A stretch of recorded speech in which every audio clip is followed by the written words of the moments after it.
Hujambo mpenzi mtazamaji popote ulipo, ikiwa sasa ni saa 10 kasoro dakika 4 saa za Afrika ya Mashariki. Hii leo ikiwa ni siku ya Jumatatu ya tarehe 29 mwezi Desemba mwaka 2025. Natumai umzima wa afya popote ulipo. Kuna mengi ambayo tumekuandalia kwenye taarifa za mbiu ya KTN. Mimi ni Agnes Gakunga, mfasiri kwa lugha ya ishara ni Meresha Owiti. Karibu.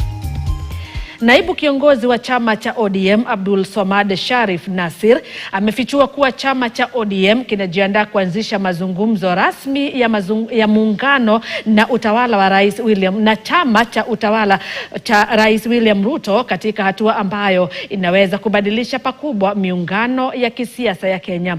Gavana Nasir alisema hayo alipokuwa kuwahutubia wakazi wakati wa hafla ya kila mwaka ya utamaduni wa Wachangamwe inayoadhimishwa kusherehekea urithi wa kitamaduni, umoja na utambulisho wa eneo hilo. Akizungumza katika wadhifa wake kama naibu kiongozi wa chama cha ODM, Nasir alisema chama hicho kinanuia kuachana na mipango isiyo rasmi ya kisiasa. Agenda iwe ni kupeana ruhusa chama cha ODM kianze mazungumzo ya ubana na kuweza kuweka uwazi na wale ambao kwamba ni wa chama cha Rais Ruto UDA, tukubaliani.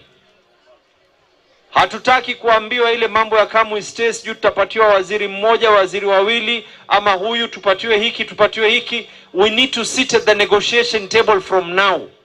Mimi na Joho tunakaa kwa meza ya maamuzi.